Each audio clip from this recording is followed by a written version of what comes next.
के कर्नाटका बुलेटिन में आपका स्वागत है। मैं अश्विनी आपके साथ। आइए एक नजर डालते हैं अब तक के मुख्य समाचार के खिलाफ एफआईआर दर्ज।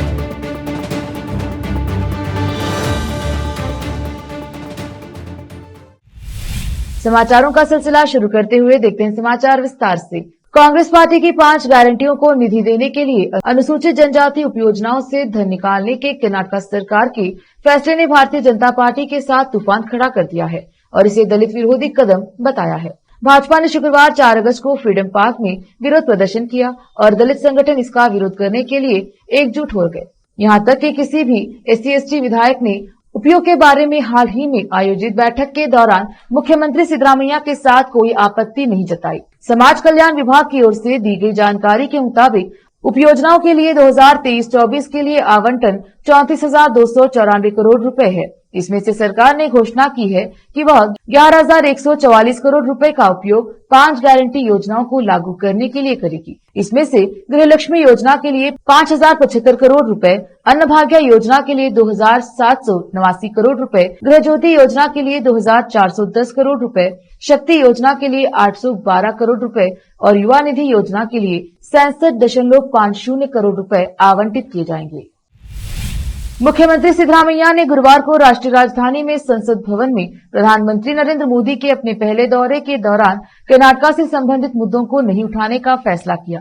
सूत्रों के मुताबिक कांग्रेस सरकार के मुख्यमंत्री बनने के बाद मोदी के साथ यह उनकी पहली मुलाकात थी और उन्होंने इसे शिष्टाचार मुलाकात तक ही सीमित रखा, जिसके दौरान दोनों ने लगभग 5 मिनट तक एक दूसरे से मुलाकात की। मोदी से मुलाकात के बाद सूत्रों ने उनके हवाले से बताया कि अपनी अगली यात्रा के दौरान सिद्धरामैया प्रधानमंत्री के सामने एक ठोस प्रस्ताव लेकर आ सकते हैं। सिद्धरामैया ने मोदी को मैसूर पेटा, कर्नाटका की पारंपरिक टोपी, एक शॉल और मैसूर दशहरा पालकी का एक लकड़ी का स्मृति चिन्ह देकर सम्मानित किया।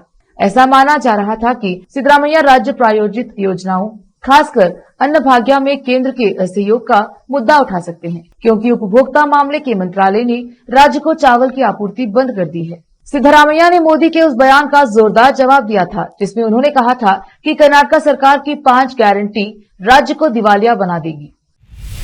भाजपा के वरिष्ठ नेता बसवराज बोम्मई ने शुक्रवार को कर्नाटका की कांग्रेस सरकार को चेतावनी दी कि अगर वह अनुसूचित जाति उपयोजना और जनजातीय उपयोजना SC/ST TSP के लिए दी गई धनराशि वापस नहीं लेती है तो SC/ST समुदाय की ओर से राज्यव्यापी विरोध प्रदर्शन किया जाएगा। 5 गारंटी योजनाओं के लिए पूर्व सीएम ने योजनाओं की गारंटी के लिए SCP-TSP फंड को कथित तौर पर डाइवर्ट करने के लिए राज्य सरकार के खिलाफ यहां फ्रीडम पार्क में भाजपा द्वारा आयोजित विरोध प्रदर्शन में भाग लेते हुए यह बात कही। बोम्मई की टिप्पणी ऐसे समय में आई है जब सिद्धरामैया के नेतृत्व वाली सरकार को 5 गारंटियों को लागू करने के लिए SCP-TSP अनुदान के तहत कुल 34,294 करोड़ रुपए में से 11,144 करोड़ रुपए आवंटित करने के लिए आलोचना का सामना करना पड़ रहा है। बोम्मई ने आरोप लगाया कि लोगों को आश्वासन देकर सत्ता में आई कांग्रेस अब दलितों के जीवन के साथ खेल खेल रही है। रोकते हैं समाचारों का सिलसिला, लेते हैं छोटा सा ब्रेक। जल्द लौटेंगे ब्रेक के बाद।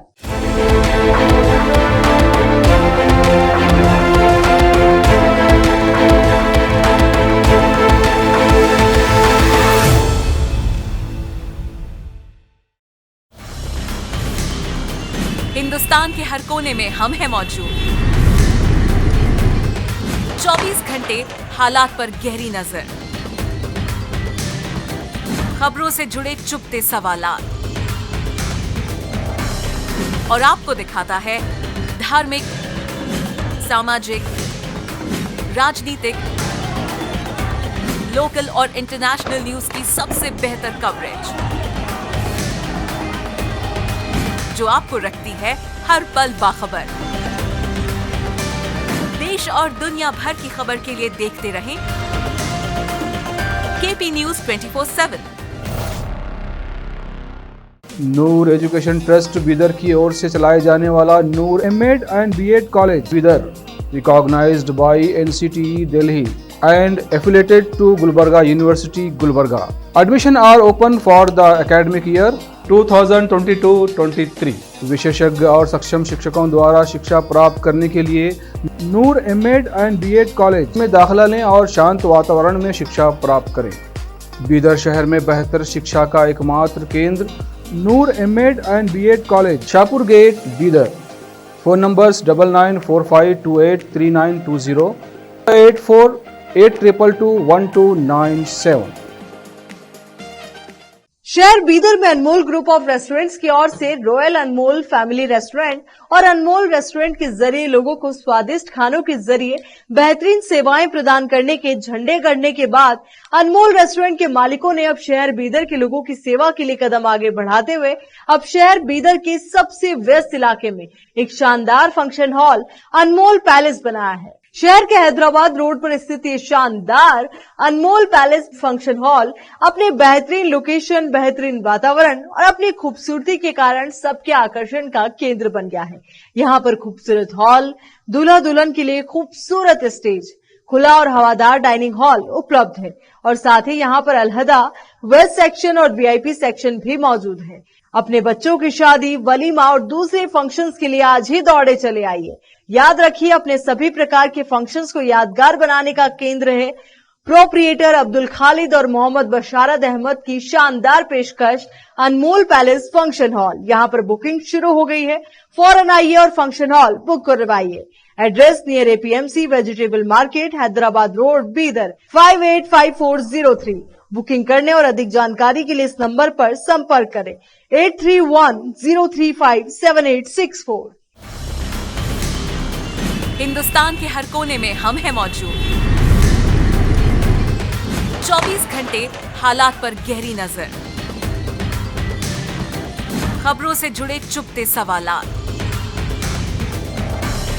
और आपको दिखाता है धार्मिक, सामाजिक, राजनीतिक, लोकल और इंटरनेशनल न्यूज की सबसे बेहतर coverage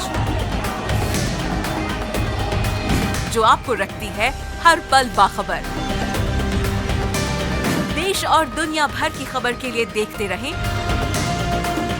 KP news 24/7।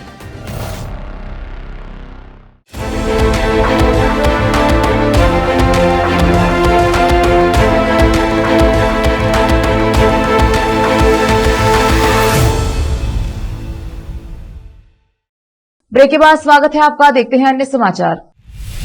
Kalaburagi police ने गुरुवार को एआईसीसी अध्यक्ष मल्लिकार्जुन खड़गे के खिलाफ नस्लवादी टिप्पणी के लिए पूर्व गृह मंत्री और वरिष्ठ भाजपा नेता राघव ज्ञानेंद्र के खिलाफ प्राथमिकी दर्ज की। खड़गे के बेटे प्रियांक खड़गे, जो आरडीपीआर मंत्री हैं, उनके कट्टर अनुयायी राजीव जैन की शिकायत के बाद दर्ज की गई थी। जैन ने अपनी शिकायत में कहा कि खड़गे के खिलाफ नस्लवादी टिप्पणी से उनकी भावनाएं आहत हुई हैं और उन्होंने पुलिस से पूर्व गृह मंत्री के खिलाफ कार्रवाई करने की अपील की है। ज्ञानेंद्र ने मंगलवार को शिवमोगा के तीर्थहल्ली में कस्तूरी रंगन समिति की रिपोर्ट के विरोध में एक बैठक में नस्लवादी टिप्पणी की। इस बीच प्रियांक खड़गे ने राघव ज्ञानेंद्र की आलोचना की और ट्वीट किया, केशव कृपा के प्रभाव के कारण पूर्व गृह मंत्री ने कांग्रेस अध्यक्ष के खिलाफ ऐसी नस्लवादी टिप्पणी की। यह देखते हुए कि अब समय आ गया है कि अदालतें जरूरत पड़ने पर प्रिंट और इलेक्ट्रॉनिक मीडिया पर पर्यवेक्षी क्षेत्राधिकार प्रदान करें। कर्नाटक उच्च न्यायालय ने कहा कि प्रिंट और इलेक्ट्रॉनिक मीडिया को संभालने वाले व्यक्तियों को समाचार रिपोर्ट करते समय असंसदीय या अपमानजनक शब्दों का उपयोग करने में अत्यधिक संयम दिखाना चाहिए। न्यायमूर्ति वी शीशानंद ने एक वकील द्वारा दायर निजी शिकायत के आधार पर नगद में 4 स्थानीय दैनिक समाचार पत्रों और एक मीडिया हाउस के पत्रकारों के खिलाफ लंबित मामले को रद्द करते हुए ये टिप्पणी की। उन्होंने खेद व्यक्त किया और हलफनामे के माध्यम से बिना शर्त माफी मांगी है। साथ ही यह भी स्पष्ट किया है कि संबंधित रिपोर्ट अनजाने में थी। पत्रकारों पर असंसदीय शब्दों का इस्तेमाल करने के लिए मामला दर्ज किया गया था, जैसा कि विधानसभा सत्र के दौरान एक विधायक द्वारा इस्तेमाल किया गया था। कथित तौर पर किसी भी पत्रकार का बचाव नहीं करने के लिए राज्य भर के अधिवक्ता संघों द्वारा पारित एक प्रस्ताव के बारे में वे बेंगलुरु में सिटी सिविल कोर्ट परिसर में पत्रकारों, वकीलों और पुलिस अधिकारियों के बीच 2012 की दुर्भाग्यपूर्ण घटना के बारे में उनकी टिप्पणियों की रिपोर्टिंग कर रहे थे। केंद्रीय सड़क परिवहन और राजमार्ग मंत्री नितिन गडकरी ने मुख्यमंत्री सिद्धरामैया और पीडब्ल्यूडी मंत्री सतीश जारकिहोली को मुद्दों के समाधान के लिए राज्य में फैले राजमार्गों का निरीक्षण करने के लिए विशेषज्ञों और अधिकारियों की एक टीम भेजने का आश्वासन दिया। सिद्धरामैया और जारकिहोली ने नई दिल्ली में गडकरी से मुलाकात की और उन्हें राज्य में राजमार्गों, विशेष रूप से बेंगलुरु मैसूर प्रतिबंधित पहुंच राजमार्ग से संबंधित समस्याओं से अवगत कराया। सीएम ने गडकरी से बाईपास के प्रवेश और निकास और राजमार्ग पर सड़क के किनारे सुविधाएं प्रदान करने का अनुरोध किया। नेताओं ने राजमार्गों पर दुर्घटनाओं के निवारक उपायों और शिरडी घाट पर सुरंग के निर्माण पर चर्चा की। हाल ही में जारकीहोली ने राज्य में कई पीडब्ल्यूडी परियोजनाओं, विशेषकर शिरडी घाट पर सुरंग के कार्यान्वयन के संबंध में नई दिल्ली में गडकरी से मुलाकात की। जारकीहोली ने विश्वास जताया है कि गडकरी राज्य को राजमार्गों से संबंधित समस्याओं को दूर करने में मदद करेंगे। कुछ दिनों के लिए यूरोप की यात्रा पर गए पूर्व मुख्यमंत्री जेडीएस नेता एचडी कुमारस्वामी की राज्य में वापसी हो गई है। यात्रा से लौटने के बाद से ही वह राज्य सरकार पर आरोप लगा रहे हैं। उन्होंने कांग्रेस सरकार पर ट्रांसफर रैकेट, भ्रष्टाचार, कमीशन वसूली का आरोप लगाया है। कुमारस्वामी यूरोप की यात्रा से कल रात बेंगलुरु लौटे। बेंगलुरु इंटरनेशनल एयरपोर्ट पर मीडिया प्रतिनिधियों से बात करते हुए उन्होंने कहा, कांग्रेस ईस्ट इंडिया पार्टी की तरह राज्य को लूट रही है। वाईएसटी तस्कर पुलिस तबादलों में शामिल है। उन्होंने कांग्रेस सरकार पर गंभीर आरोप लगाते हुए कहा है कि बीडीए अधिकारियों से 250 करोड़ रुपए की मांग की गई है। प्रदेश में परसेंटेज का गोरखधंधा लगातार चल रहा है। एक मंत्री सीधे ठेकेदार से कमीशन मांग रहे हैं। हाल ही में मंत्री से मिलने गए ठेकेदार से कहा, पैसा लाए हो तो अंदर आ जाओ, नहीं तो बाहर ही रहो। मंत्री जी के चेलों ने चेतावनी दी है। राहुल गांधी उनसे कहते हैं कि वे जाएंगे और दिल्ली में भ्रष्टाचार कम करेंगे। क्या ऐसे लोगों से राज्य बच पाएगा? उन्होंने पूछा, क्या पारदर्शी प्रशासन देना संभव होगा? कर्नाटक विधानसभा के पूर्व अध्यक्ष विश्वेश्वर हेगड़े कागेरी ने कहा है कि राज्य विधानसभा में केवल कुछ ही बार सदस्यों का निलंबन देखा गया है और हाल ही में एक छोटे से मुद्दों पर 10 विधायकों का निलंबन अक्षम्य है। सिटीजन्स फॉर डेमोक्रेसी द्वारा विधायकों के निलंबन पर आयोजित चर्चा में भाग लेते हुए कागेरी ने कहा है कि वर्तमान अध्यक्ष और राज्य सरकार द्वारा एक छोटी सी घटना को बड़ा मुद्दा बनाकर विधायकों को निलंबित करने की कार्यवाही अक्षम्य है।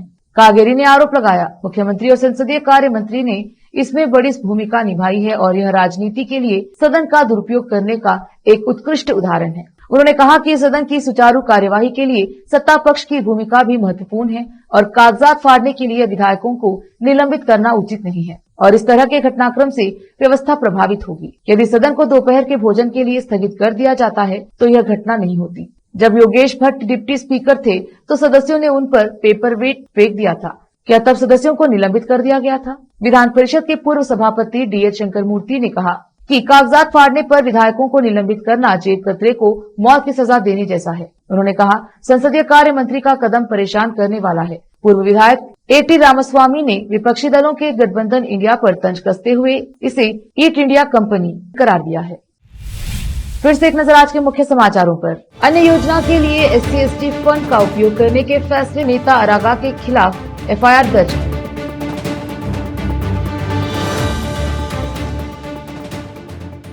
केपी न्यूज के कर्नाटका बुलेटिन में आज इतना ही। देखते रहिए केपी न्यूज 24/7। धन्यवाद।